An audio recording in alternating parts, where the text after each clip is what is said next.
Oke, selamat datang di vlog donor darah. Hari ini, aku Muzaffar Zangki, mahasiswa Poltekkes Kemenkes Semarang, mau ajak kalian nih untuk ikut dalam sebuah kegiatan yang sangat mulia dan penting. Kita lagi ada di PMI Pekalongan.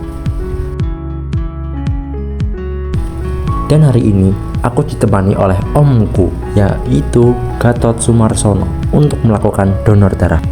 Beliau ini sudah terbiasa donor darah setiap 3 bulan sekali.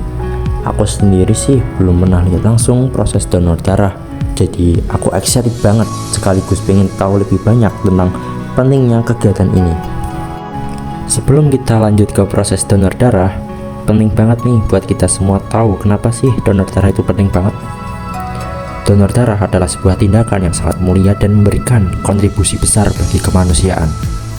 Setiap tahunnya, jutaan orang di seluruh dunia membutuhkan transfusi darah untuk berbagai kondisi medis, mulai dari kecelakaan, operasi, hingga penyakit kronis seperti gagal ginjal dan kanker.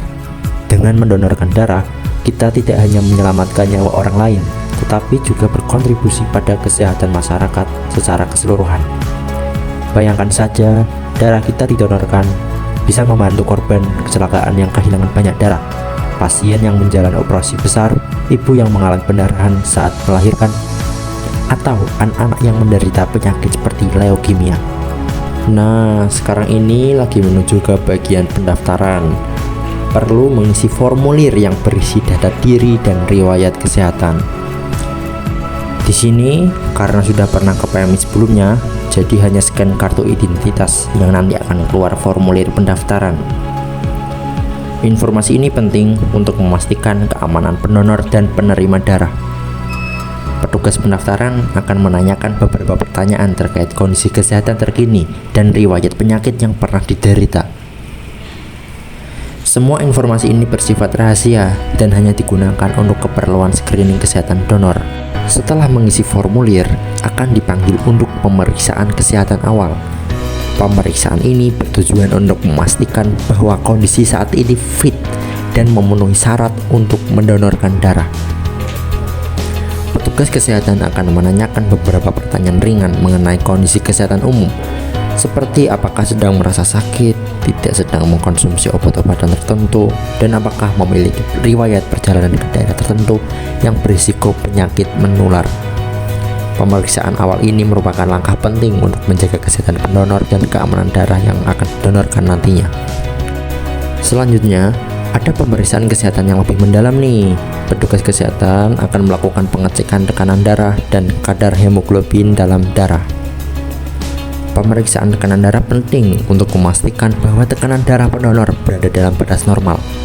Tekanan darah yang terlalu tinggi atau rendah bisa menjadi indikasi adanya masalah kesehatan yang perlu diperhatikan sebelum mendonorkan darah. Selain itu, kadar hemoglobin juga akan diperiksa untuk memastikan bahwa pendonor tidak mengalami anemia atau kekurangan zat besi. Kadar hemoglobin yang cukup sangat penting agar pendonor tidak merasa lemas setelah mendonorkan darah.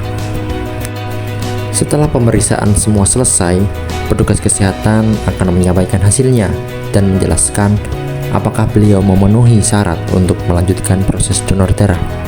Nah, sekarang saatnya proses pengambilan darah. Berbaring dengan nyaman di tempat tidur donor, petugas medis dengan hati-hati memasang jarum.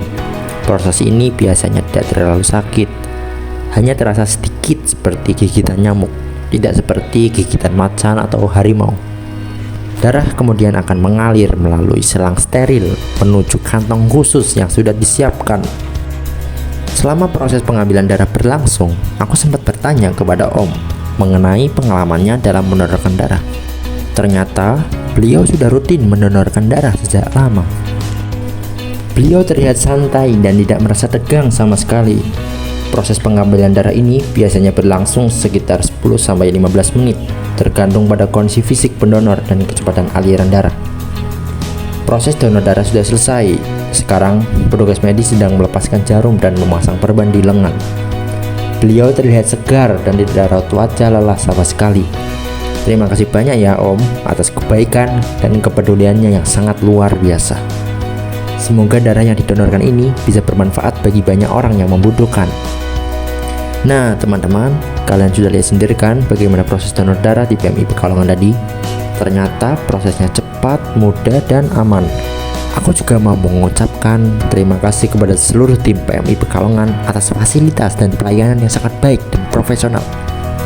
Mereka sangat ramah dan membantu untuk membantu sesama. Mereka sangat ramah dan membantu selama proses berlangsung. Buat kalian yang memenuhi syarat dan punya keinginan untuk membantu sesama, aku sangat menganjurkan untuk ikut berpartisipasi dalam kegiatan donor darah.